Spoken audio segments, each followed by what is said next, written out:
வணக்கம் நேயர்களே. இப்போ நாம் ராமநாதபுரம் ஸ்டேஷனில் நிற்கிறோம். எஸ், தேவிப்பட்டினம் என்பது இப்போ தேவிப்பட்டினங்கிறது நமக்கு என்னன்னு கேட்டிங்கன்னா,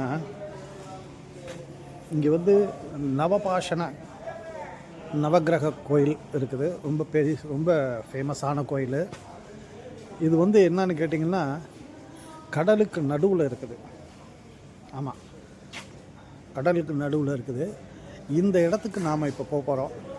இது வந்து ரொம்ப ஃபேமஸான இடம், தேவிப்பட்டினம். இங்கேருந்து தேவிப்பட்டினம் ஒரு 10 கிலோமீட்டர் இருக்குது. இந்த 10 கிலோமீட்டரில் நாம் போகிறோம். போயிட்டு என்னங்கிறத நாம் அங்கேருந்து நம்மளுடைய யூடியூப் சேனலை தொடருவோம்.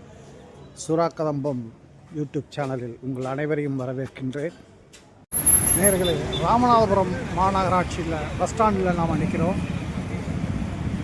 இங்கேருந்து தான் நாம் இப்போ தேவிப்பட்டினம் போகிறோம். தேவிப்பட்டினத்துடைய வரலாறு என்னங்கிறத நாம் பேசுவோம். இதோ இப்போ நம்ம பஸ் ஸ்டாண்டுக்குள்ளே போகிறோம்.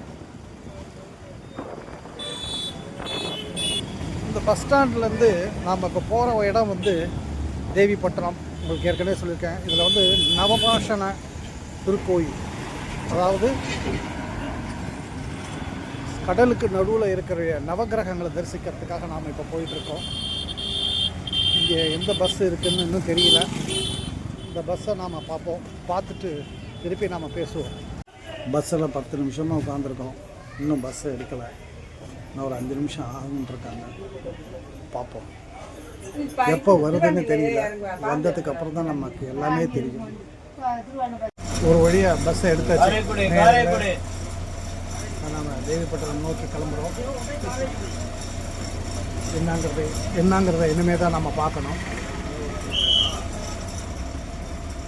நேயர்களே, ஒரு வழியாக நாம் தேவிப்பட்டினம் வந்து இறங்கிட்டோம். இதுதான் Devipattinam bus stand. Bus stand பார்த்துக்கலாம். Bus stand. வாங்க கோயிலுக்கு போகலாம்.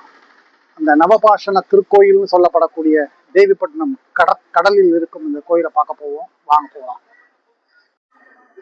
இதுதான் இந்து சமய அறநிலையத்துறை கண்ட்ரோல்ல இருக்கு. நேயர்களே, பஸ் இதுக்குள்ள வரணும். ஆனா இப்ப நாம இதுக்குள்ளதான் போகணும். இதுவும் அந்த கடைசியில தான், அங்கதான் இருக்குது.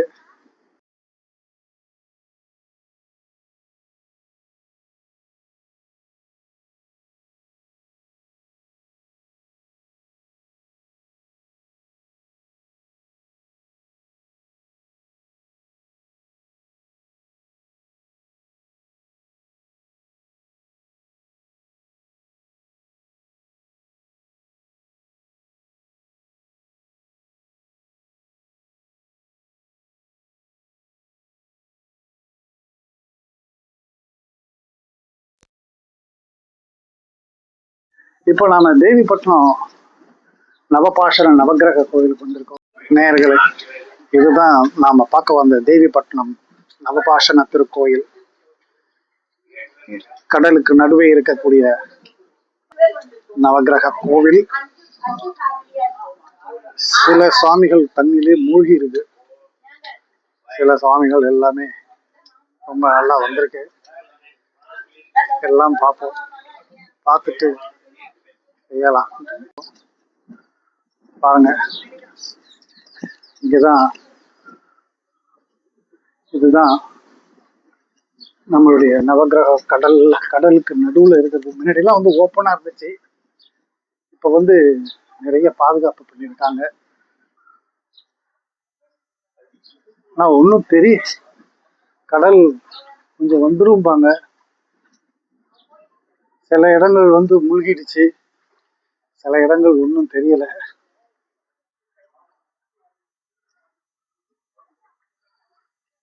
சில இடங்கள் ஒன்றும் தெரியல, சில இடங்கள் மூழ்கிருச்சு. சில இதெல்லாம் மூழ்கி இருக்கு. நாம கொஞ்சம் லேட்டா வந்துட்டோமோன்னு நினைக்கிறேன். காலையிலலாம் தண்ணி வந்து குறைஞ்சிருக்கும் அப்படின்லாம் சொன்னாங்க. அதை நாம பார்த்தோம்.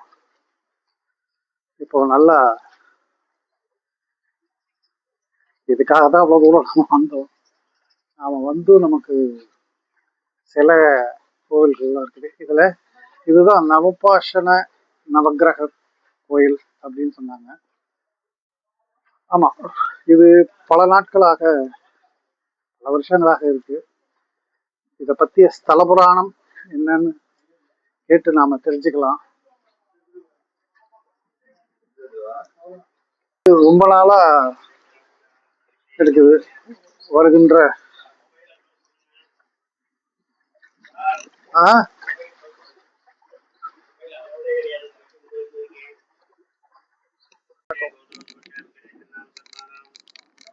எல்லாம் இங்க வந்து புரோகிதர் மந்திரம் போது எல்லாருக்கும் இது பண்றாரு. ஒவ்வொரு சுவாமிகளையும், சில சாமிகள்லாம் தண்ணிக்குள்ளேயே மூழ்கி இருக்கு. அது நமக்கு சரியா தெரியல.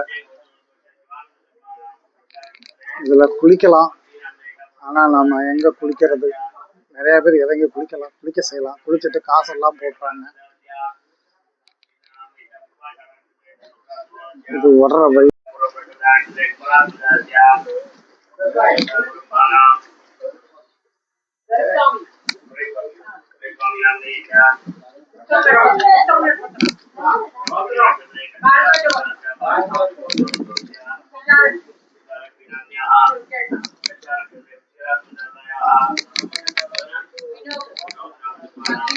கீழே இதோ பாருங்க, தண்ணீருக்குள்ளேயே இருக்குது.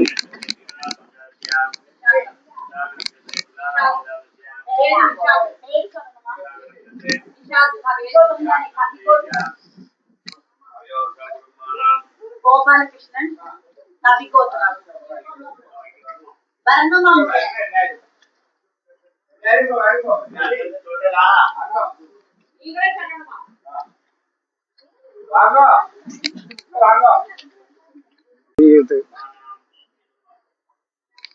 பார்த்துக்கோங்க. நன்றி.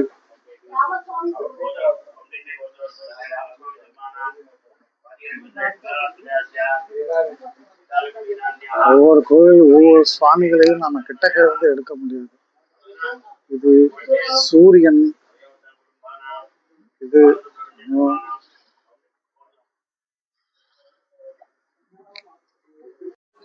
இதான் நம்மளுடைய திருப்ப பாதைகள். இந்த பாதை வழியாக தான் போகிறது. இது இந்த பாதை வழியாக தான் வரணும். போயிட்டு அப்படியே வரணும். வந்துட்டு திருக்கோவில் அப்படியே பார்க்கலாம். பார்த்துட்டு எது வேணாலும் நம்ம நிறைய பேர் சங்கல்பம் பண்ணிட்டு இருக்காங்க. சுவாமிகள்லாம் வந்து சிதிலம் அடைஞ்சு போய் கடல் அரிப்புல ரொம்ப மோசமான நிலைமையில இருக்கு. இதுக்கு ஏதாவது ஆல்டர்னேட்டிவ் பண்ணணும். HRNC உங்களுடன் சுறா கதம்பம் யூடியூப் சேனலில் மிகவும் நேர்த்தியாக உங்களுக்காக எடுக்கப்பட்டது. நவகிரக கோயிலுக்கு வெகு அருகில் இருக்கும் நவபாஷண திருக்கோவில் தேவிப்பட்டினம். இதுக்குள்ள நாம இப்ப போகலாம். வாங்க போய் பார்க்கலாம். பார்த்துட்டு எப்படி இருக்குங்கிறதையும்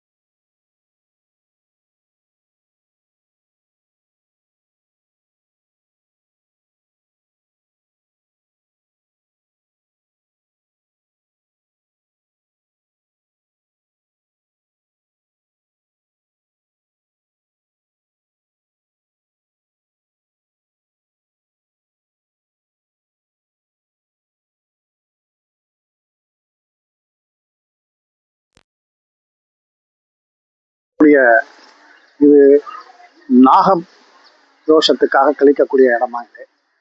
நடுவில் அனுமார் கம்பீரமாக வீற்றிருக்கும் சிலை.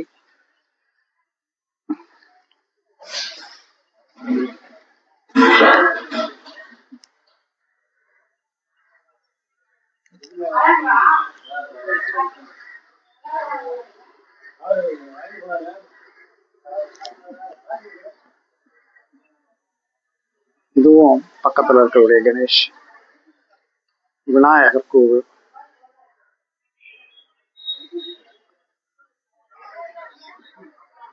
வருவோம். இது வள்ளலார் அருள்மிகு ராமலிங்க சுவாமி அடிகள் அவருடைய அன்னதானம் நடக்கக்கூடிய ஒரு நிகழ்வு.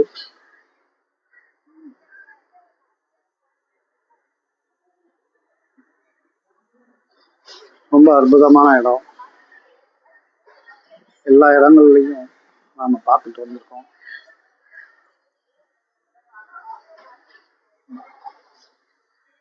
பாலமுருகன் ஆலயம், தேவிப்பட்டினம்.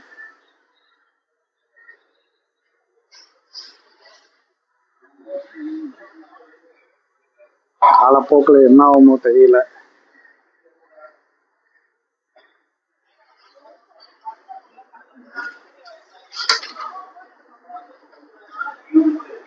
இங்க எல்லாருக்கும் உணவு அன்னதானம் இதெல்லாம் போட்டிருக்காங்க பாருங்க.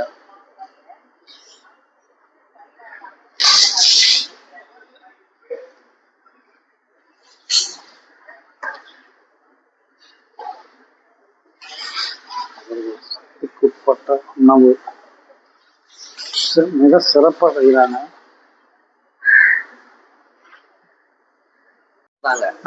நல்லா பார்த்தாங்க வச்சாங்க. இப்போ வந்து சரியா ஒரு சமைச்சு இல்லாம. இது யாரால் உருவாக்கப்பட்டது? ராமர். ராமர் இங்க வந்து இருந்து வந்து 9 புலிமண் வச்சு உருவாக்கப்பட்டது. ஓ, 9 புலிமண் வச்சு. Very good. அப்ப அது சிலையா மாறி அவங்களுக்கு சீதைய ராமர் பிரிஞ்சிருந்தா கிரகங்கள் சரியில்லாத அளவுக்கு பிரிஞ்சிருந்தாங்க. அதை 9 நாவக்கரத்தை உருவாக்கி அதுக்கு கழிச்சிட்டு ராமேஸ்வரம் போறாங்க. ராமேஸ்வரம் எல்லாம் முடிச்சுக்கிட்டு இலங்கை போயிருக்காங்க. இலங்கைக்கு இலங்கையில இருந்து வர்றப்ப இல்ல, இது போறப்பதான் இதுதான் இருந்து வந்து வந்து வந்து வந்து 9 நாவக்கரத்தை உருவாக்கி கிரகத்தை கழிச்சுக்கிட்டு அதோட என்ன செய்யறாரு, ராமேஸ்வரம் போறாரு. ராமேஸ்வரம் போய் எல்லாம் பண்ணி நீட்டு முடிச்சுட்டு தான் இலங்கைக்கு போயிடுறாரு. ராவணனை வதம் பண்ணிட்டு சீதா பிராட்டிய மீட்டுக்கிட்டு இங்க வந்து இந்த இதை பிரதிஷ்டை பண்ணிட்டு ராமேஸ்வரத்தையும் பிரதிஷ்டை பண்ணிட்டு இங்கிருந்து ஒன்னாதான் அயோத்திக்கு போயிருக்காங்க. அதுதான்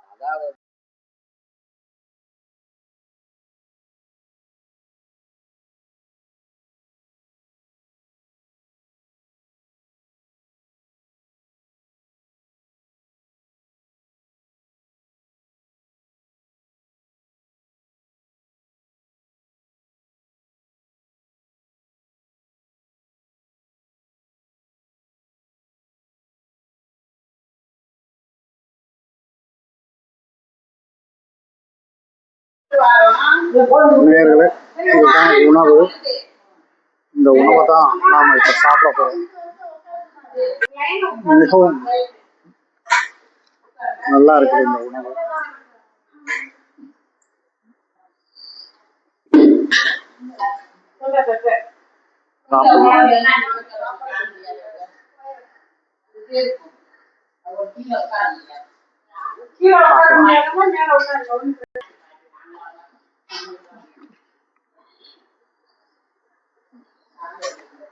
இந்த உணவை தான் நம்ம சாப்பிட போறோம். அதனால நேயர்களே, இது வந்து இதுதான் நம்ம இந்து சமய அறநிலையத்துறையோட இருக்கிற அருள்மிகு நவபாஷண திருக்கோயில் அப்படிங்கிற பேரோட இருக்கு.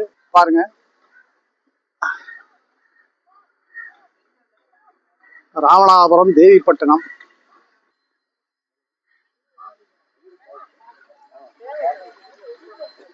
இதெல்லாம் கடைகள் எல்லாம் பக்கத்துல இருக்குது. இதுக்கெல்லாம் என்ன வருமானம் என்னன்னு தெரியல. பாருங்க,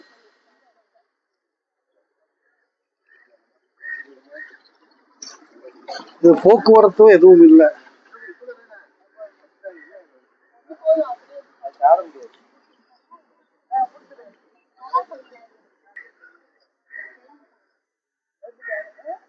எழுத்து கூட தெரியல பாருங்க. தேவிப்பட்டினம் ஊராட்சின்னு தான் போட்டிருக்க தவிர மற்றபடி வேற எதுவும் இங்க இல்லை.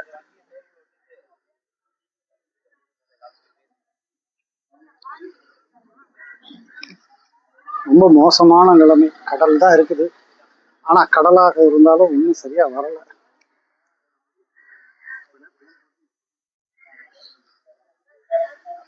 போகலாம்.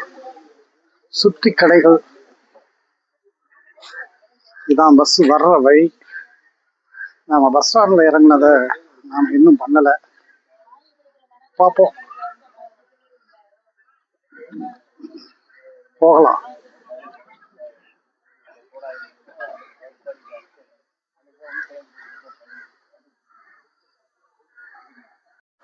நாம இப்ப திருப்பி ராமநாதபுரம் போறோம். ராமநாதபுரத்துல இங்கிருந்து ராமநாதபுரம் நமக்கு வந்து ஒரு 15-20 நிமிஷம் தூரம் தான். எல்லாம் பார்த்துட்டோம். திருக்கோவில்ல இருக்கக்கூடிய நவக்கிரக சிலைகள் எல்லாம் ரொம்ப சிதிலமடைஞ்சு கடல் நீர்ல உப்பு அரிச்சு ரொம்ப மோசமான நிலைமையில இருக்கு. கேட்டா அதுக்கு ஏதாவது ஆல்டர்னேட்டிவ் பண்ணலாமே அப்படின்னு சொன்னோம்னா, இல்லை இது ராமர் பிரதிஷ்டை பண்ணது, அவர் வெறும் கைமண்ணால பிடிச்சி பண்ணது, அதனால இதை மாற்ற முடியாதுன்னு கதையெல்லாம் சொல்றாங்க. அது என்ன கதைன்னு தெரியல. இது ஹெச்ஆர்என்சிக்கு தான் இது விளக்க தெரியணும். எனவே ஹெச்ஆர்என்சி இதுக்கு ஒரு முடிவு கட்டணும். பல திருக்கோவில்கள்ல கிட்டத்தட்ட 3000 திருக்கோவில்களை வந்து அவங்க குடமுழுக்கு பண்ணியிருக்காங்க.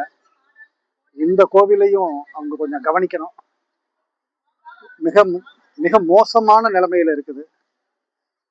அதனால இது எப்படிங்கிறது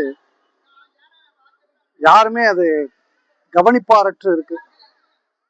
திராவிட மாடல் அரசின் வெற்றி மகுடத்துல இந்த மாதிரி சில புற்கள் முளைச்சிருக்கும். அந்த புற்களை இந்த அரசு களையணும். மக்களின் பேராதரவு பெற்ற இந்த அரசுக்கு இந்த மாதிரி சின்ன சின்ன இடர்கள்லாம் இருக்கக்கூடாது. எனவே இந்த தேவிப்பட்டினம்ங்கிற புராண சரித்திரம் முக்கியத்துவம் வாய்ந்த கோவில். ராமர் வந்து இங்கேதான் வந்து வெறும் கையால் அந்த மண்ணை பிடிச்சி நவகிரகத்தை செய்து கடலுக்கு நடுவில் வச்சதாக சொல்லப்படுகிறது. நிச்சயமா அரசுக்கு தெரியப்படுத்தி இதற்கு ஒரு நல்ல வழிகாட்டணும். மேலும் இந்த கோவிலை பற்றி வரும் தலைமுறைகளுக்கு நாம் இதை எடுத்து சொல்லணும். இத்துடன் இந்த வீடியோவை நிறைவு செய்கிறேன். மீண்டும் நாம் ராமநாதபுரம் நோக்கி செல்லலாம். நன்றி நேயர்களே.